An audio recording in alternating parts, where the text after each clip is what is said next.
Great, thank you. Welcome everybody to the April 28th meeting of the Raleigh City Council Study Group that's looking at election terms and compensation and public participation in elections.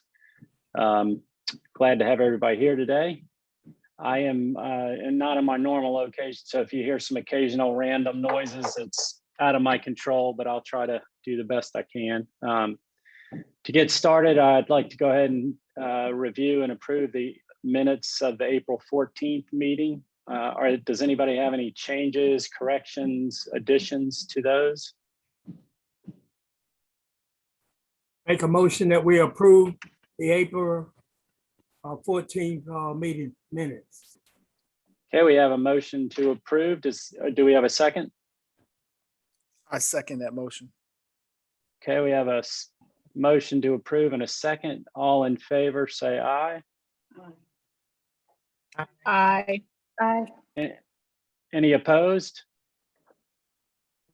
Okay, the minutes are approved. We'll move on to our business at hand.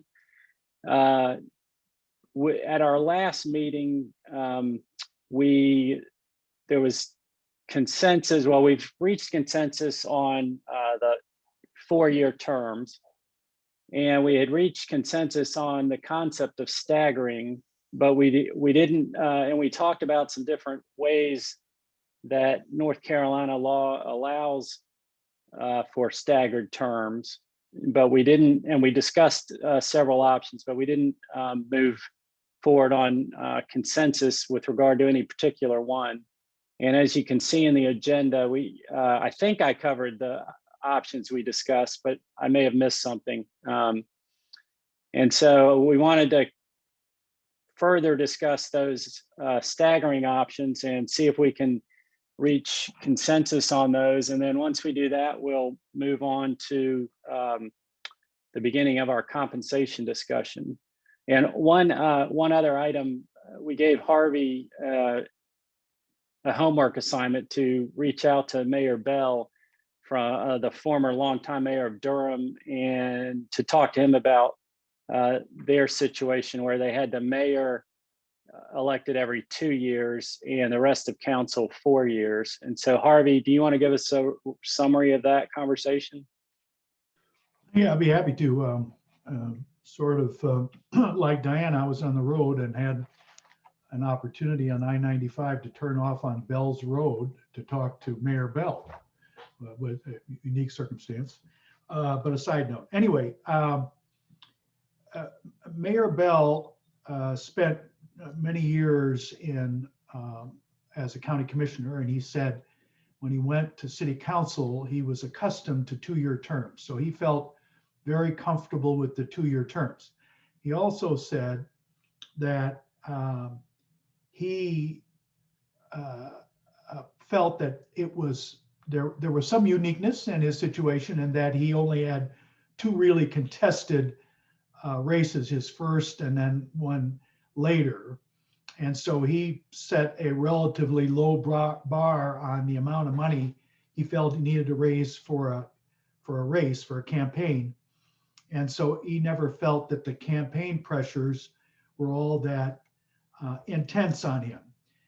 He also said that as it relates to voter turnout, all of the district races in Durham are at large. So they're elected from a district, they represent a district, but they're elected at large. And as a result, there wasn't really any kind of significant difference from one cycle to the next cycle that he could ascribe to his being on the ballot, because everybody was being voted on by everybody. He's happy to talk to us should we want to have that conversation. But I got a feeling from him that he felt what we were discussing was not necessarily directly analogous to what's happening in Durham because of the district races, the way they're set up, and the fact that he didn't have a lot of pressure on him to be fundraising every 2-year cycle at the kind of level that we have seen in Raleigh over the last probably 4 or 5 election cycles. So that would be my report. Be happy to answer any questions, although it was a relatively brief conversation, but he did say he would be willing to speak to us directly if that would be of use to the group. Thanks, Harvey. Does anybody have any questions about that?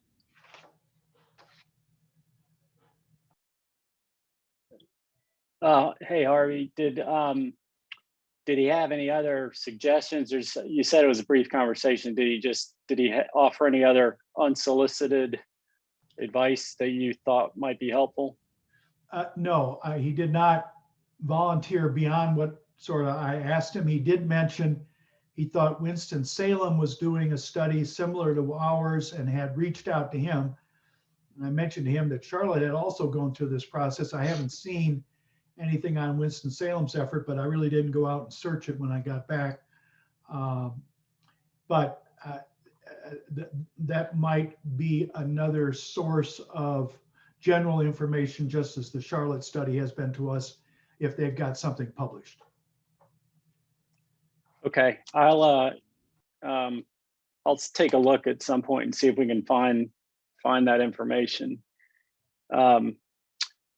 Does anybody else have any thoughts or comments before we kind of jump into our staggering options?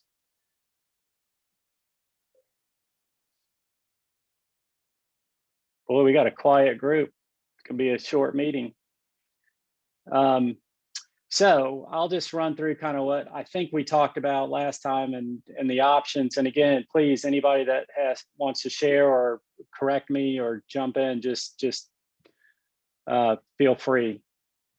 So when we initially started discussing this, I think at the last meeting, we were kicking around the idea of somehow having,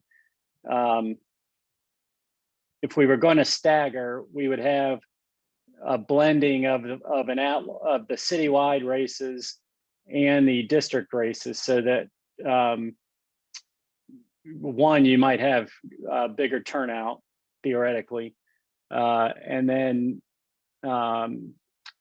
as we discussed it, we came around to the idea that it might be better for having just the district elections on one side of the cycle and all of the citywide elections at the other side of the cycle, with the idea being that the district election would be more localized, so that citizens were voting on kind of issues in their districts and wouldn't necessarily involve citywide issues. Of course, that citywide issues would play into it to the extent anybody was dissatisfied with the overall direction of the city.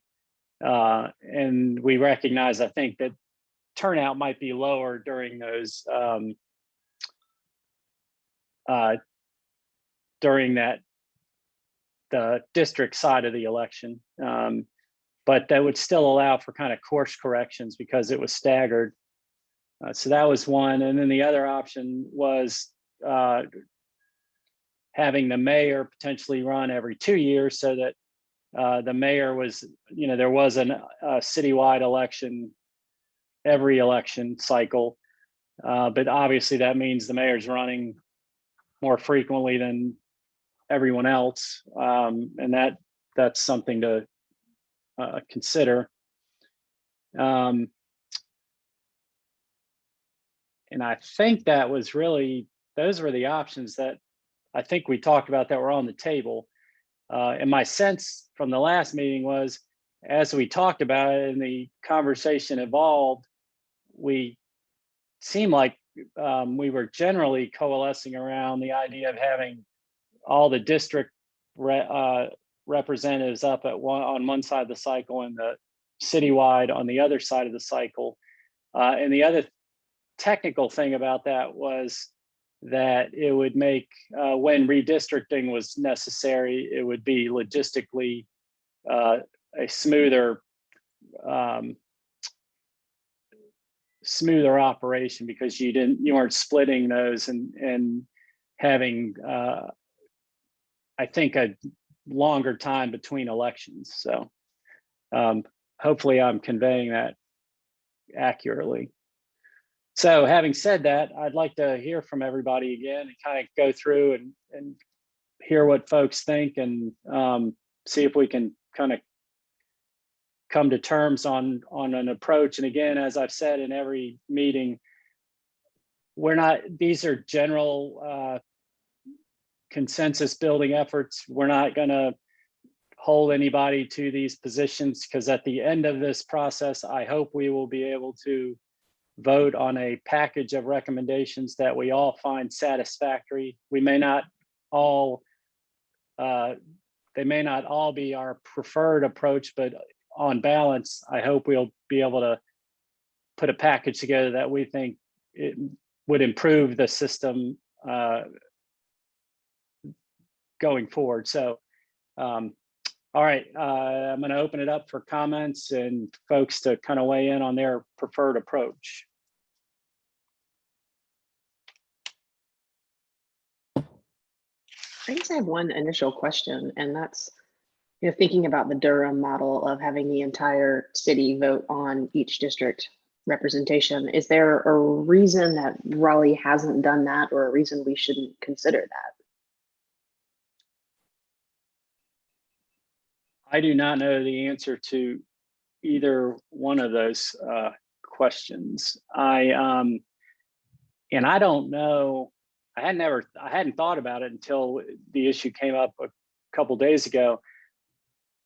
If that option is generally available under the statute in terms of can a city choose to have their district representatives elected citywide, I don't know the answer to that. If that took a local bill or if that's just generally available under the statute. I don't remember that specifically. Does anybody? We've got some city attorneys on the call, I think. Brandon, do you know the answer to that by any chance? Oh, Robin, sorry, I didn't know you were on there. Oh, Janie, I think it's in the list under 101.6. Isn't that when you do the districts, you decide whether they vote within the districts or citywide?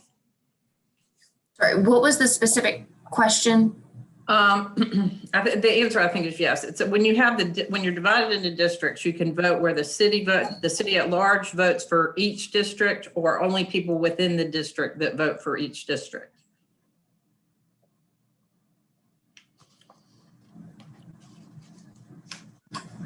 And while they're confirming that, one of the issues would then be the person elected would still have to live in the district.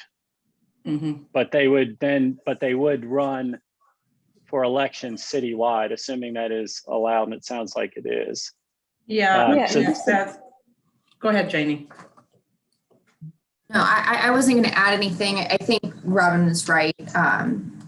The answer would be yes, you can make that decision. It's subsection C. It looks like Jerry may know, but I'm looking right here. It says that candidates reside and represent the districts according to the plan, but all candidates shall be nominated and elected by all official qualified voters of the city. So that's one option.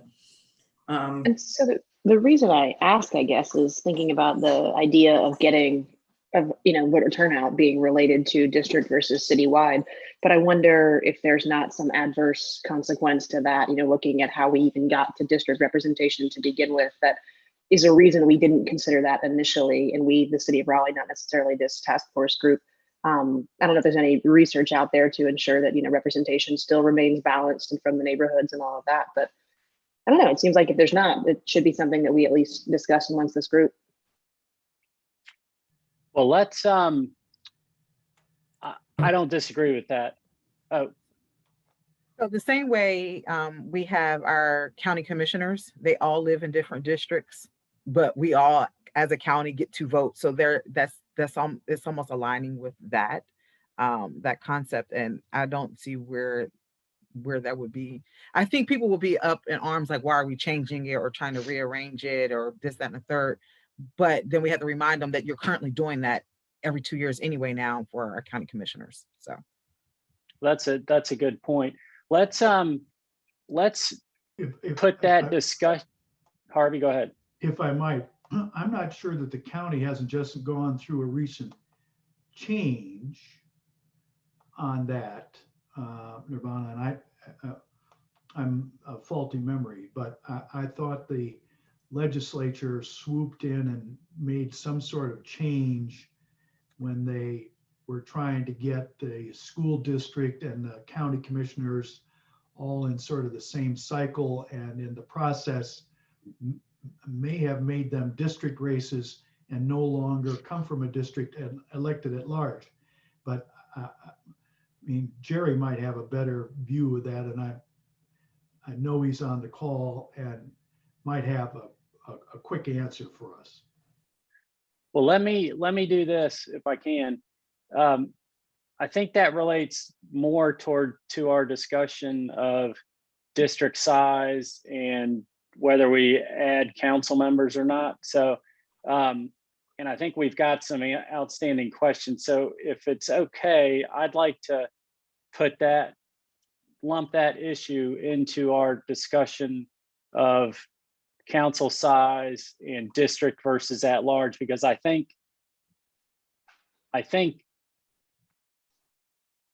that could change some people's view of whether we should add at-large members versus district members if we decided to make a suggestion about how district representatives are elected. Also, so anyway, I think if we do that discussion at that time, I think it makes more sense. But I'll defer to the group and certainly entertain other comments and thoughts about that. I align with that, but I think the reason I brought it up here is I think it may impact the staggering or not staggering of cycles and how people think about that as well. So that's why I wanted to bring that point up now. Yeah, definitely. I agree. So let's go around and just have folks talk about their view of the issue of staggering and how they think that would work. And if this concept of how we elect the district representatives, if that would change the conversation, then we can do it now as well. But Eric, can I just say one thing that, and this is really not a legal thing, but I don't know if that's within the scope of the request. And I do know that these council members are very attached to their districts, and also that it would cost a whole lot more money to run citywide. So if you show up with that recommendation and they're like, we didn't even know you were going to look at this, that might be a shock. So I guess I would just say, make sure that that's something that they're expecting an answer to, and it doesn't sort of just catch them off guard and put them in a spot where they can't say no when they didn't question answered. Right. And that was one of the points I was going to make, is I don't know that was fit squarely within the task we were assigned. So that's another reason to let's table that and put it later in our meetings, and I'll figure out how to address that, and we certainly won't ignore it. So let's get back to staggering and just this general sense of where folks stand on how to do that, given the situation we have today. So I can call on folks, or we can let people jump in. If I was accurate in my perception of where we stood last meeting, it seemed to most people were comfortable at this point with having all districts on one side of the cycle and all citywide elections on the other side of the cycle. So I'll just toss that out there. That was my perception of where the group was leaning. But Eric, this is Beth. Yeah, that was my perception too, and I'm certainly comfortable with that as an arrangement.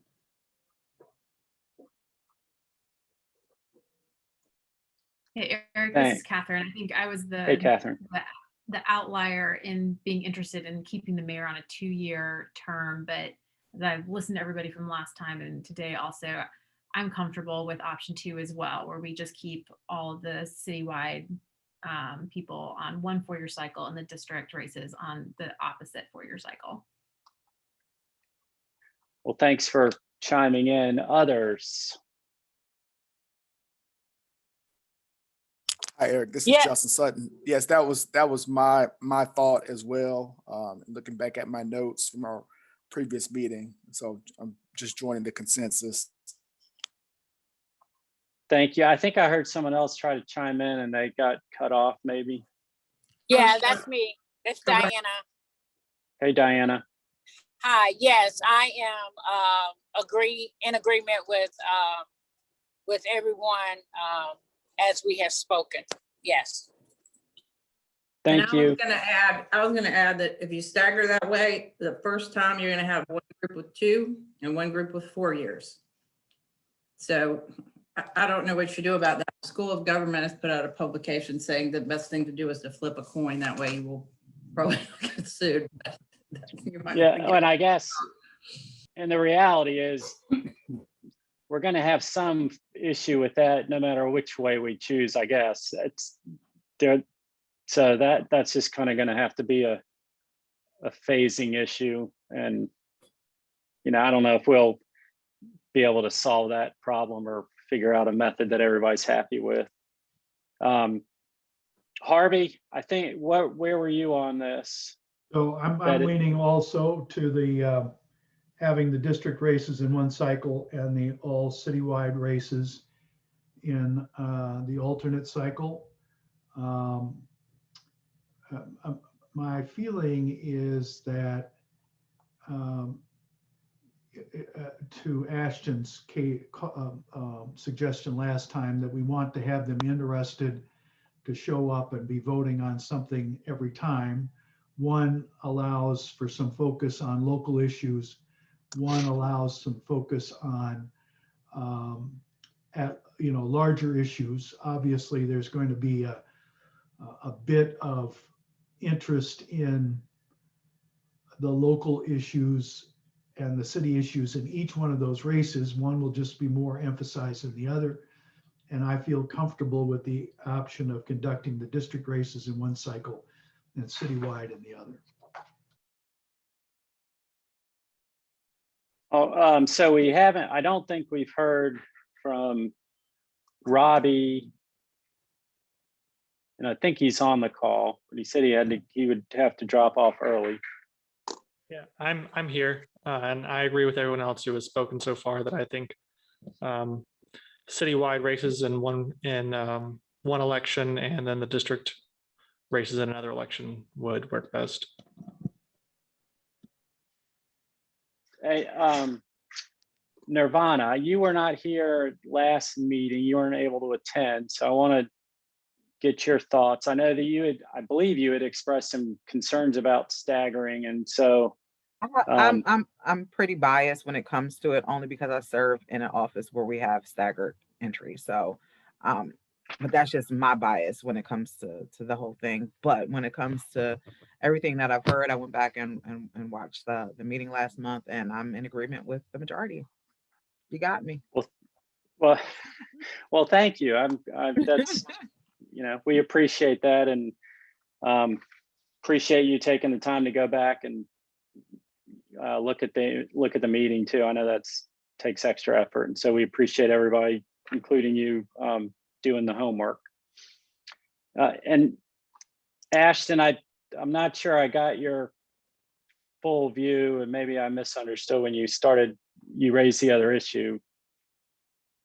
No, I don't think I've been super clear on it. Hearing the consensus of most, I think I can align myself with that, with the understanding that obviously there's a voter engagement piece of this that we haven't tackled yet. And I think we're going to really have to do big, strong work. And I think we can to do a great job for that in order to balance turnout. And that's my only real hesitancy with this model. So I think if the groups agreed, I'm not going to stand in the way. Well, thanks. And yeah, definitely we turnout, we're going to have to figure out and address that and hopefully come up with some ideas, because that, that is it's an important issue. Okay, well, that was, I think we've got consensus on those two issues with the qualifications that folks have raised, and the understanding that as we go through and people do more homework and look at more data, everybody is obviously allowed to express different views and changes of mind as we go forward. The only thing I would ask is, to the extent you do some homework or you have conversations in the public and something does change your view, let's bring it up as soon as possible so that we can address it and talk through it, and hopefully keep everybody on the same page to the extent that's possible. Eric, this is Weeks. I think. Oh, I'm sorry, Ken. I'm sorry, I skipped you. I apologize. I'm trying to keep track. All right, no problem. I go along with the consensus of option 2. But if you notice, even at the last meeting, I brought something that I think you stated that we will discuss later.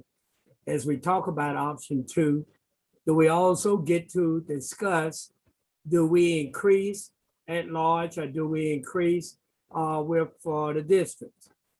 And I brought that up, and I still wanted to make sure that might be part of our discussion as we talk about the staggered race and the balance of people that we'll be voting for. That is definitely one of our tasks. I think the consensus was that might be one of the more challenging discussions we have. And so we wanted to, we put that towards the end of our work. So that's definitely on the list, and it will not get dropped. Okay. I promise. All right, thank you. But thanks for keeping that on the front burner. So that kind of brings us to the, well, let me ask, does anybody have any other comments, questions regarding that issue before we move on? Okay, so we are now at the compensation discussion, and I'll give a little bit of a rundown. This is a good time to talk about where we are in the research. We have most of it completed to the extent we can get cities to respond. We're working on a few lingering items. I think that I'm confident that we'll be able to go ahead and circulate what we have in advance of our next meeting. So we'll have more specific data across the board. We are probably going to have some, as y'all can imagine, not every jurisdiction has been responsive. Some of the information was available through just public websites, the city websites and things like that. Some of it's not.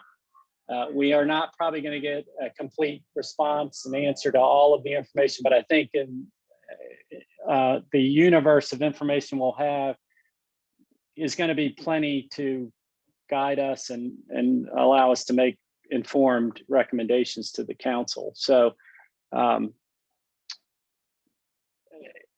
think today the hope and the goal was to go back and have this general discussion about the difference between council manager and strong mayor forms of government, and why I think you can note from the Charlotte study, strong mayor forms of government, those councilors and especially particularly the mayors are paid substantially more than elected officials in the council manager forms of government. And I was trying to think of a way for me to explain it the way I was thinking about it. And what I came down on was the CEO, the strong mayor form of government is kind of like how a CEO operates with a company. Essentially, the mayor takes on the CEO position, and the councilors generally, and some other folks on the call on this meeting that have more experience can correct me, but generally in a strong mayor form of government, the councilors are then kind of assigned a portfolio of departments. And they act almost as department heads over certain aspects of the city. And the CEO, the mayor acts as the CEO. And so those are effectively makes them full-time positions because they really get involved in the operational side of how the city runs. And in a council manager form of government, it's more like a board of directors where the mayor is kind of the chairman of the board, the councilors are the board of directors, and they lay out the kind of broad policy goals for the city and the direction. And then the manager acts really as a CEO, and then they hire professional, obviously department heads and all the way down. And that's not to say in a strong mayor form of government, they still hire obviously professional staff members that run the departments and things like that. But they generally answer to the council and the mayor more directly, where in a council manager form of government, the council hires and fires only a few people. And in Raleigh, they hire and fire the city attorney, the city manager, and the city clerk. I think that, Robin, correct me if I'm wrong, those are the three that the city council actually directly hires and fires. Is that correct? Yes. So, and then each one of those hires their individual staff. Yes, yeah. So they're policy analysts and folks like that. So if you look at the Charlotte report, you'll see there's a pretty clear delineation. The compensation for strong mayor forms of government is very high, generally speaking. And council manager form of government, compensation for elected officials, it's really more like and even boards of directors, they receive compensation, but it's not a salary. It's more like a stipend. And the idea is that, in a council manager form of government, councilors don't generally get into the operational details of the city. That does not mean that some councilors don't take that upon themselves, either because they're interested in it, they have more time because they're retired, or they have some expertise. But generally speaking, they're not supposed to be into the operational details of how the city runs. So having said all that, I'm going to open it up to just get people, if you kind of agree with that, and if that makes sense. And I'd ask the staff to weigh in too, if they've got a more appropriate analog than what I've laid out.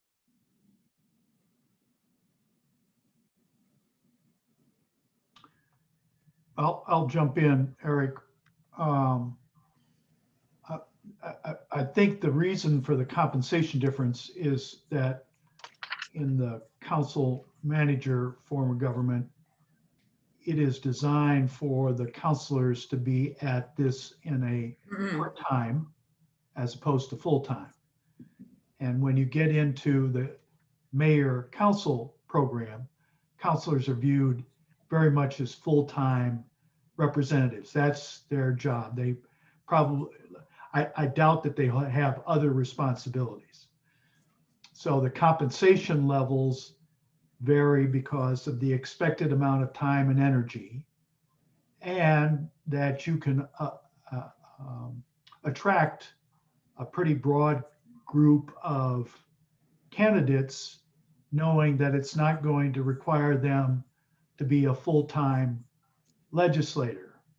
Now, I think at times you find counselors who will want to operate in a full-time capacity, but the system is not designed in such a way. And so when we looked at the Charlotte list and talked about bringing on others, I encourage us to look at the mayor council in one bucket and the manager council in another bucket because I think they are fundamentally differently designed forms of government and require different amounts of energy and time theoretically. Now, these things, everybody has their own view of what the theory is, but theoretically, that's the delineation. And the more you make it full-time, the more you're putting counselors in a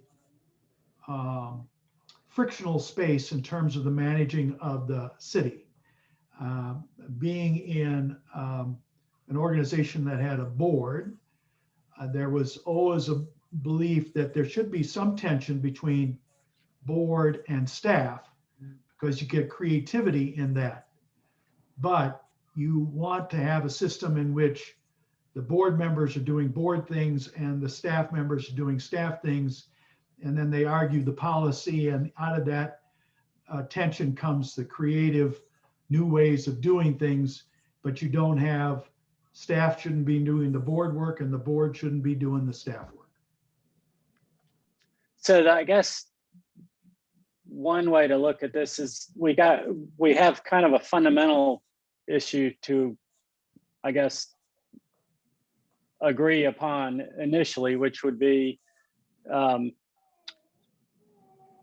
there is some discussion, you know, when council was talking about this and amongst ourselves, I think in the beginning, you know, we want to have the broadest possible candidate pool for elected officials. So we have a diverse group of potential representatives from all walks of life. And so one thing, I think one issue that had been raised is, well, you know, with a city like Raleigh, you know, it's sophisticated. We run the risk of just having folks, either wealthy people or retired people, but that have the time and can do it, you know, and not have to worry about the compensation issue. So, you know, there's some theory that, hey, if we increase the compensation to some extent, you potentially broaden the candidate pool of folks that can run for office and are interested in doing it potentially. On the other hand, I think I was one of the people that raised the issue of even, especially if it's 2-year terms, but even if it's 4-year terms, even if you increase the compensation substantially, let's say, it's unlikely that somebody's going to quit their job, depending on what kind of job they have, to work as a run for office and be a council member for 2 years. Maybe they do it for 4 years, but so that, you know, there's an issue of that.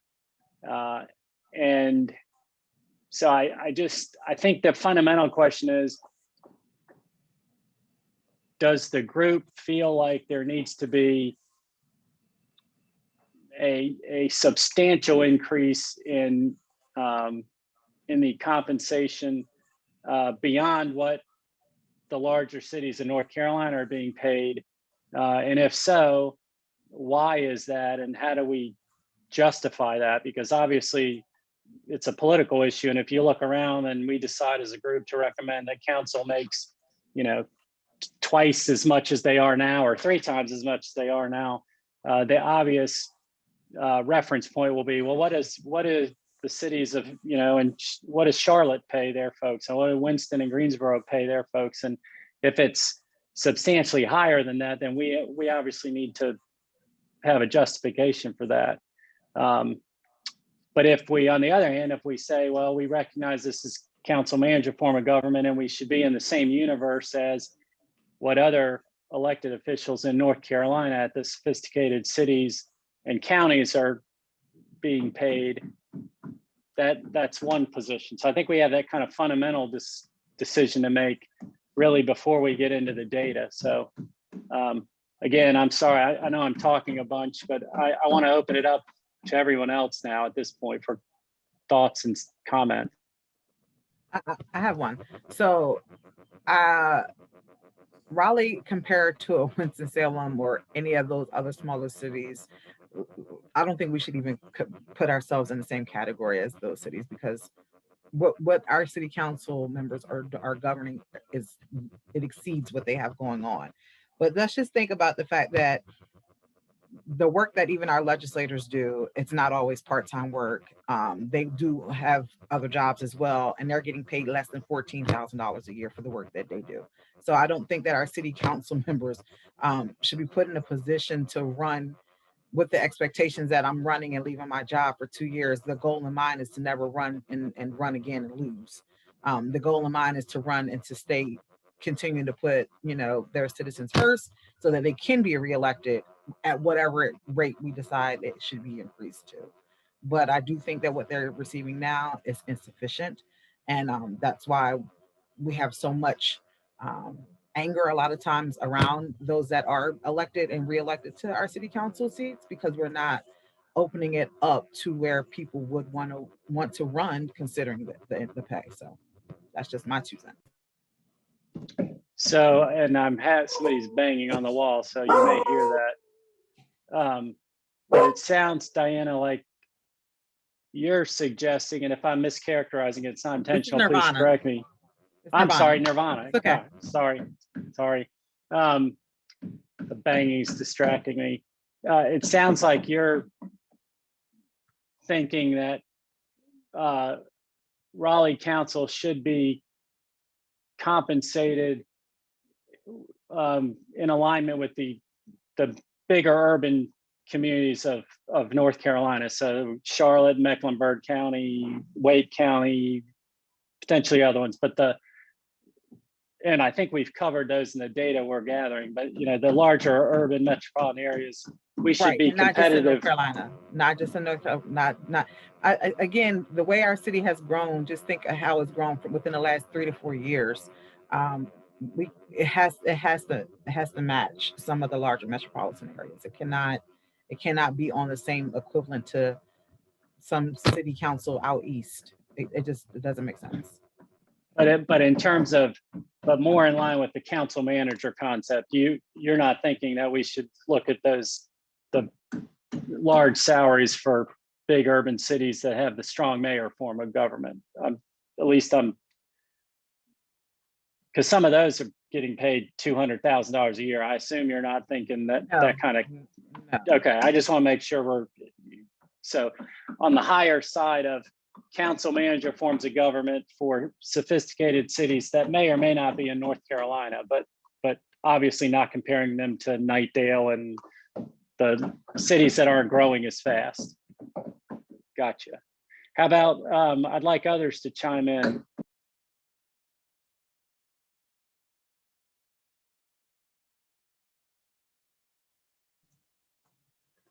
Eric, this is Beth. I agree with Nirvana. I think there is a lot more responsibility required of our city council members than there was, 10 or 15 years ago. And I think that salaries ought to be raised commensurate with that responsibility, but in line, as you say, with the type of government that we have in maybe the Southeast region.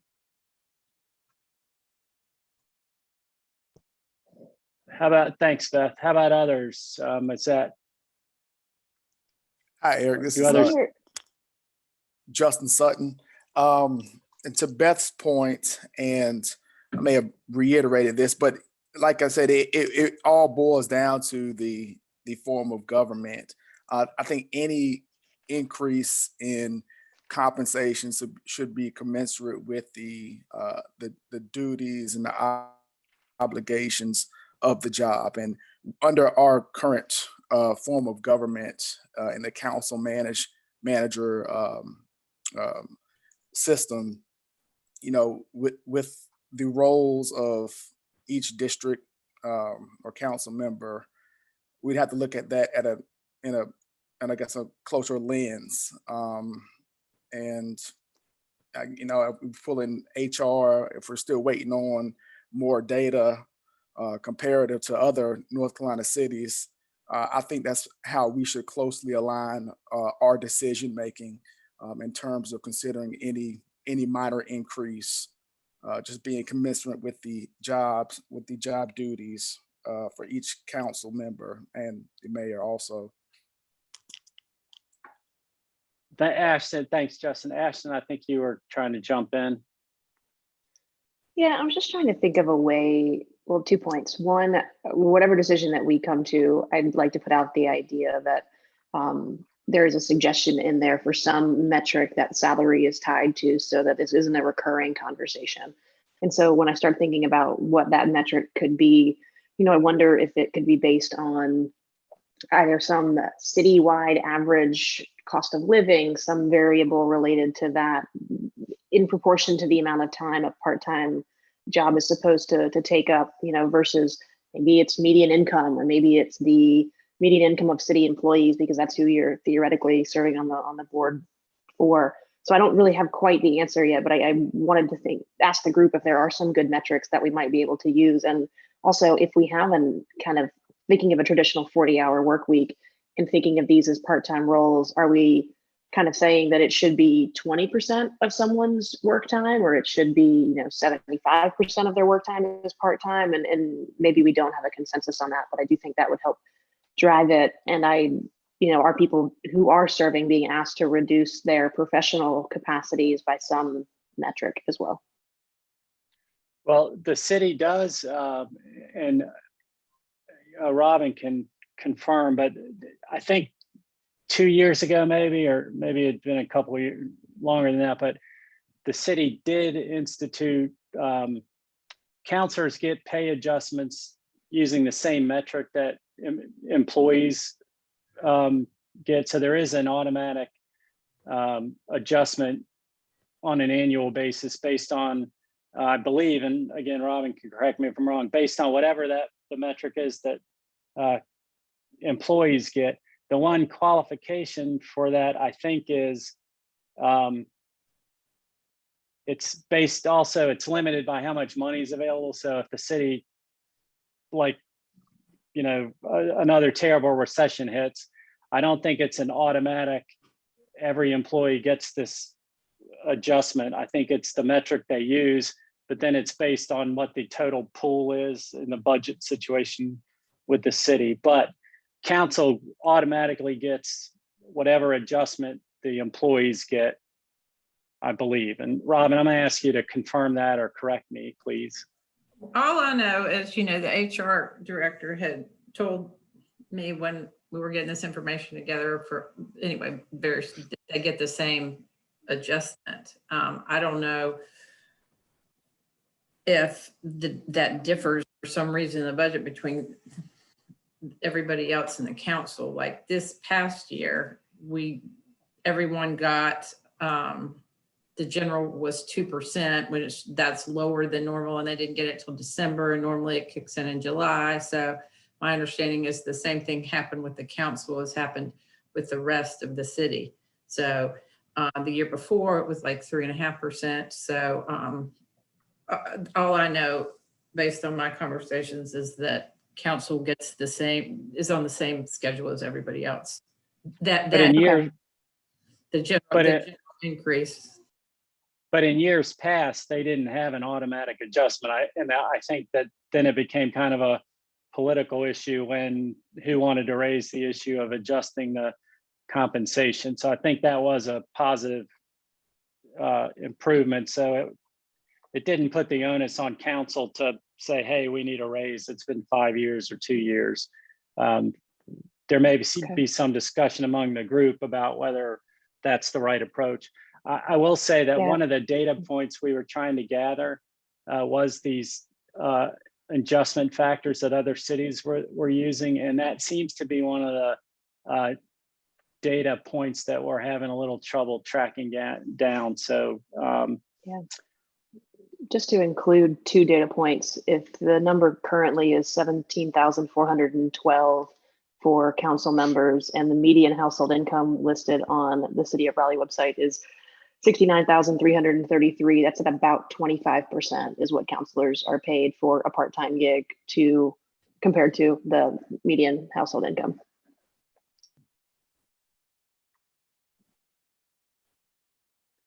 Do others want to weigh in?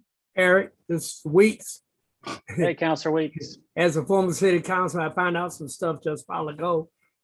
Because when I was on, there was no automatic increase. We had to make a recommendation at the city council table as far as if we're going to get a raise and what it would be. And I know for myself, I made recommendations a couple of times. I do agree, yes, city councilmen need adjustment in their pay because there was a misconception out there that city council only worked on Tuesday when they had the meeting. And I know for a fact that after that meeting on Tuesday, we were working from Tuesday up to the next meeting, including weekends.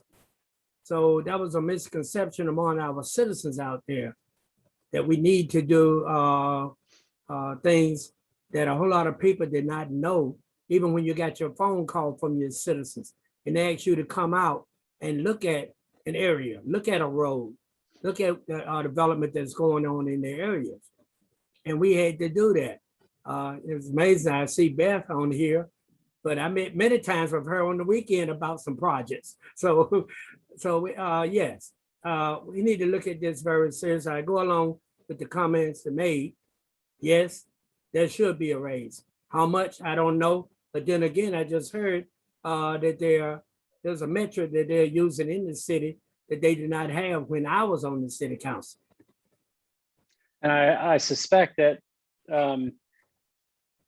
you thought twice about bringing up the issue and say, bring it up and say, hey, I think I need a raise, because the perception, in the community could be, Councilor Weeks is asking for more money, and rather than having the automatic adjustment. And I was going to say, I don't think council gets them anymore, but you used to get your agenda book in that big notebook, and now I think it's done electronically. But if anybody's looked at, you lose a sense of how much information you all have to review before each meeting. And if I recall, it was usually a 3 or 4 inch binder, and now it's all on the on the web, so you don't see that physical amount of work. But it does take, just to review that agenda takes, if you want to do it and you're the diligent council member, that takes several hours to work through that information. And then you might have questions for staff that you want to ask them to clarify. And so again, all of that takes time, and it, as you said, certainly isn't a one day a week, 5-hour meeting kind of position. So that's right. You're right. Do others have thoughts and comments?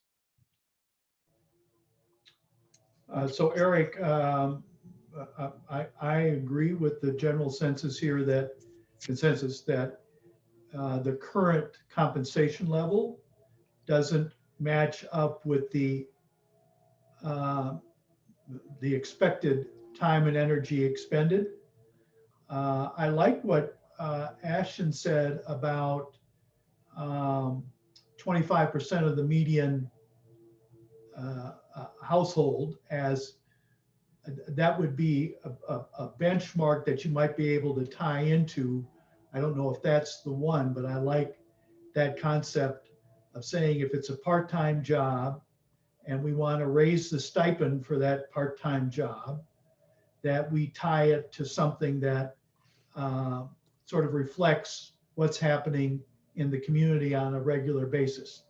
That felt good to me. I don't know what the magic number is.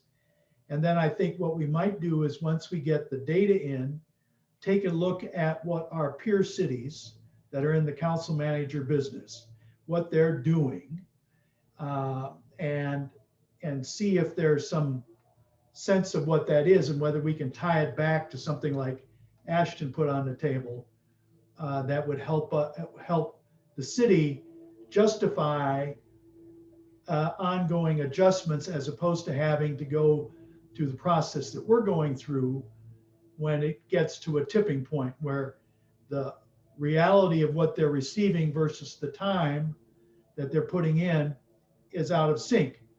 The only admonition I have is that when we look at the increasing of that compensation, we don't do it at a tipping point where it becomes a full-time job as opposed to a part-time responsibility as it exists in the council manager format. Those are good points. And I do like the idea of, I think it would also illustrate to the public, regardless of how we get to whatever recommendation we make,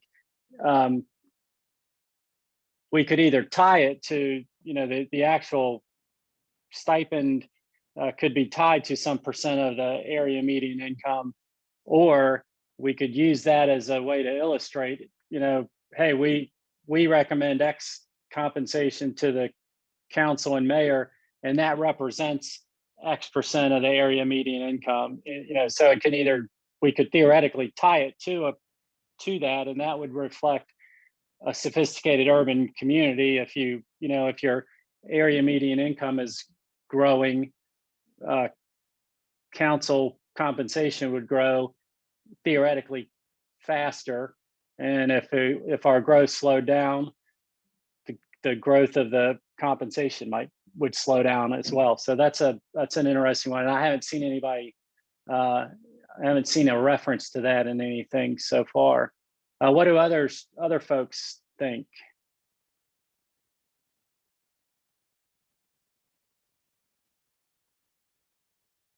Don't everybody speak up at once. Catherine, do you have any thoughts? I haven't. You had raised some issues last time. I hadn't heard from you, and I think most everyone else. Diana maybe hadn't weighed in. Yeah, I agree with the group so far. I think it makes sense to increase council compensation in line with similarly sized cities and similarly constituted local governments. Until we have that data, I don't know that I have anything concrete to really suggest on how much or anything like that, but I agree with it needs to be pegged to something, because it's not fair to make council argue for itself every 2 years or every 4 years when there needs to be an adjustment. So once we start getting some of the, I think, examples, I'll have something more useful to move on. Great. And I know that I was the one who threw area median income out there, but I do think as the group is thinking about what the right metric there might be, let's be careful to think about what we're incentivizing as a part of that too. What are we encouraging leadership to strive for, whether that is an increased higher median income or whether it is some other service or some other number that we measure, just to be mindful of that. Yeah, that's a good point, because some people argue corporations, if they're pushing their stock price to get increased, and that may or may not align with what the best interest of the company. Right. How does Apple change the area median income with that announcement? And I don't know that serves all of the needs of the city of Raleigh the way that I think this group would like to see happen. Yeah, that's a good point. Like everything else, there's trade-offs to whatever approach we take.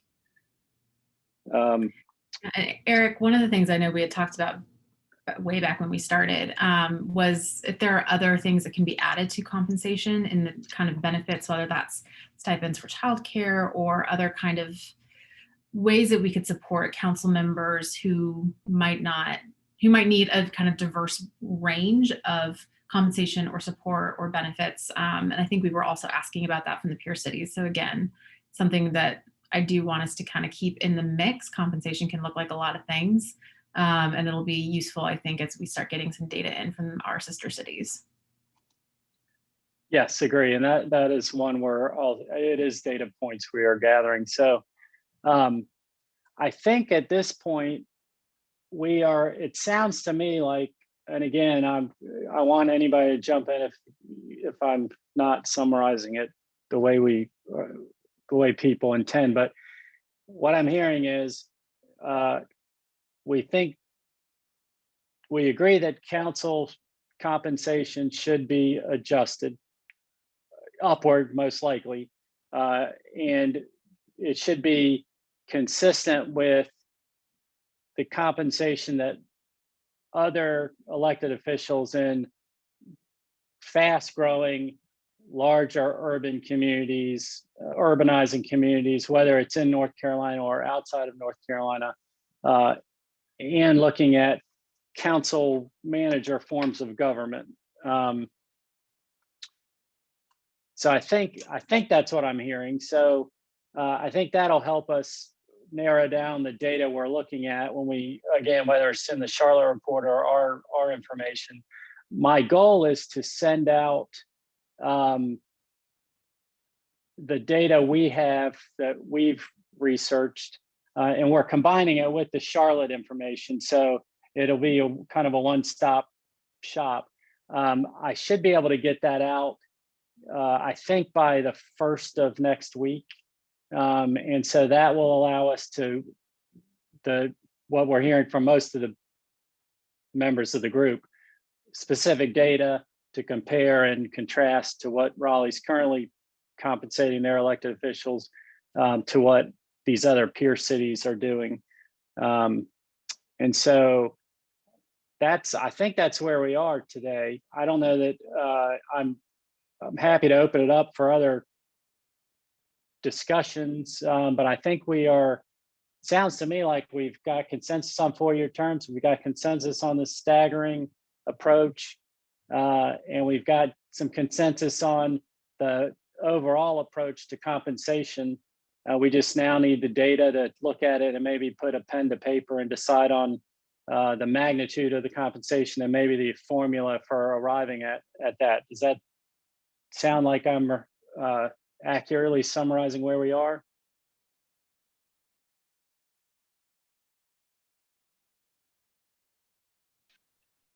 I don't hear anybody objecting. Sounds so, good. Yes. Okay. Saw a lot of nodding Thank you, heads. Nirvana. Yeah. I don't have the face, everybody's face up on my screen. Oh, that explains a lot. Yeah. Sorry, I don't see thumbs. I don't see faces. I see the last person that spoke. So Diana just gave you the thumbs up a second ago. okay. Sorry, Diana, I'm not ignoring anybody. That's the downside of using your iPhone. Apparently I don't get the faces of everybody. So I will get the research out with the understanding there are going to be some gaps. And if we can try to chase down some specific areas that we haven't been able to get a response from. But I think what we will end up having is certainly sufficient amount of data to make some informed decisions and recommendations to council. Are there any other items anybody wants to talk about today that are either on the agenda or other business Eric, items? Harvey? Yeah, I'd like, is Robin's, yeah, Robin's on. What is the current conversation around when the city is going to vote? I saw the article that was passed around that suggested that leadership of the legislature is not leaning towards changing this year's election cycle, and going to be leaving it up to the cities and to make up their own decision. Are we going to see an election this year? Are we not going to see an election this year? What's the current thinking? Well, we're waiting on the General Assembly to do something. The city doesn't have authority to move the election itself unless it has the census data. I think there was some mix up at the General Assembly. I think that's probably been straightened out. So we're in a position right now where if we have the election before we get the data, then we're at risk for having an unconstitutional election, because if the districts aren't balanced and we have the election, it would be subject to be set aside. We don't have the authority to move the election. There's a procedure to do it, but as Jerry's on here, Jerry wrote that statute. So he would tell you that it was not written for this particular scenario and need census data to do that. Our lobbyist is, the city council has not directed anybody at this time for any particular approach. We are hoping to get some legislative direction to move the elections from the legislature, but we don't have that yet. So we are just kind of hanging out behind the scenes and with our ears to the ground and watching every single day. And I don't know if Jerry, you want to chime in with anything. I put it this way, whatever you read in the paper is the same like anything else that you read in the paper. I would, until there's a bill filed or somebody does something, I don't think that I would take it as being the rule, the absolute rule. Well, if I think on that narrow question, if Jerry is willing to provide any information on that, if we can ask him to weigh in. Stacy, if you can let him unmute him. This is Jerry. Please. Hey, Jerry. Yeah, as the city attorney has mentioned, there's a lot of conversations going on after 6 or 8 weeks of everybody thinking somebody else was doing something. Now there's a lot of behind the scenes discussions going on. A lot of people from various cities have talked to me. I think hopefully we'll find out something in the next 2 weeks or so, but but nothing yet. Nothing yet. Okay, thank you for keeping us updated. We appreciate that. This is Weeks. Councilor Weeks. We were having a Zoom meeting Monday, and someone came on and they Googled about the election. And I'm just going to throw it out. What was found out is that there's somebody, I don't know if from the State Board of Elections or what, come out and stated that the filing date for candidates will be in August, and that election date for the city council and other things will be on October the 5th.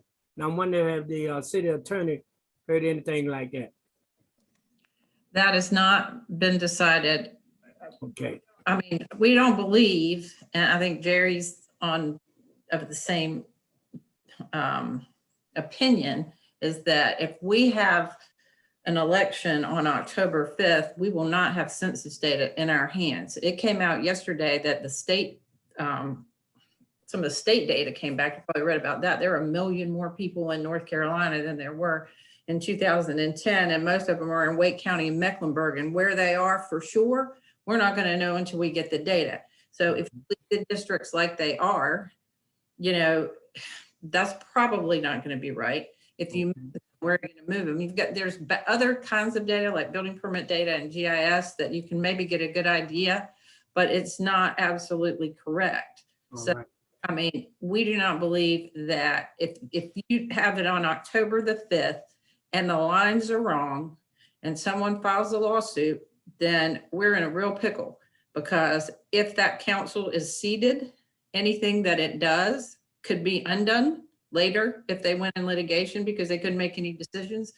Sometimes what happens in election cases, again, Jerry's more of an expert in this than me. I did a lot of this one in Nashville as well, but they may get a preliminary injunction, in which case, what are you going to do then? You're going to leave in place the people you have until it gets resolved. And so that's really no different than moving the date out for the legislature to move the date out till the time when we can get the data, fix the lines, and have the election. So those are the conversations that are taking place. And I will say one other thing, because everybody's got a million questions about this. I mean, our office, Janie and Brandon, who are on here, I mean, we have been kind of hair on fire about this for a year, and nobody was listening to us. It was like, oh, whatever, that'll be fine, and the census, the time that it was coming back, it was like supposed to be April, then it was May, then it was June, then finally we're just like, hey, and our lobbyists probably got the attention, and people like Jerry of the legislature, I mean, they weren't looking at it seriously at all until a couple of months ago. And a lot of people had the information wrong about what you could do and could you go ahead and have it. And so I think finally we're at a point where the severity of the problem is recognized. The other issue they're having at the General Assembly is, like Jerry said, you've got the League of Municipalities over here who represents all of the cities and towns and villages or whatever. And not all of them want the same thing. People who only want to run at large, they want to go ahead. People with districts want different things. So they don't have a cookie cutter solution.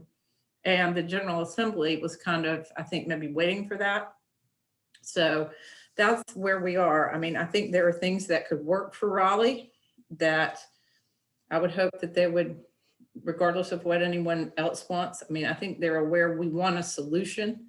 I think they're aware of what those options are. What that's going to be is what we don't know. So I think at this point, Thank you. we just need to do our work and essentially ignore all that noise until there's some certainty. And when there's certainty, it may or may not influence our schedule. And but at this point, I think we'll just stay on the schedule we've outlined and address the issues we were asked to address. And when we get some certainty, then maybe we can have a discussion among ourselves about whether that, whatever that certainty becomes, if that for some reason causes us to consider or reconsider our schedule for any reason. Does that sound reasonable to everybody? Yes. Lots of heads nodding. Okay. All right. One then- thing, Eric, before we wrap, if I could ask, Yep. when we're thinking about data collection, and I'd love the group's perspective on this, we talk about the everyone but the mayor basically is running, well, including the mayor, everybody's doing a part-time role, but we also know from former council members and former mayors that it is a considerable amount of time that's invested in it. And so I'm wondering if it's worthwhile to get some data around how much time that really is. And I hesitate on whether we should ask either current or former to estimate that kind of number, because I don't know that any of us are pushing for it to be a full-time role. And so I don't know that we should be kind of delineating between that. But I do wonder if we're thinking about and how to determine that salary amount and how we are talking to the public about why a change was made, if it's not beneficial to have some data points around actual time spent serving as a city councilor. I think, Ashton, in my sense is, and I kind of alluded to it, it's so variable, and it's really dependent on the counselor. Sure. You know, you can have, you know, and again, having been involved with counselors, my impression is, and maybe some of the staff want to weigh in, it really is counselor specific on how much time they have, what they're interested in, what they ran on. You know, if there's, you know, sometimes it's one, and you know as well as I do, some counselors get elected or they decide to run based on a zoning dispute, you know, issue, and they focus on that. I don't know that there's any one, we can't overwhelm staff with requests. Sure. You know, I don't think there's any good way to. I was thinking collect about that. baseline. A baseline could be even just meetings attended, between committee meetings, council meetings, and the variety of those. I mean, that's a pretty baseline expectation for all council members to be a part of those things. And I think if we were to use that kind of data point, there could be a caveat that doesn't include preparation and follow-up from those meetings or individual constituent relationships. So it may not be worth it, but it may be something that, you know, is easier to get than we think. Well, since nobody has the benefit of what we do have yet, let's circulate what staff has collected and collated, and then we can explore what else we might need or what we feel comfortable with. Because I think obviously the more information we have, theoretically, the better recommendation we can make. But I think also, and I'm not a math or a data person, it's got to be somehow, to some extent, objective, or at least being able to kind of put some parameters on it. So anyway, let's see where we get.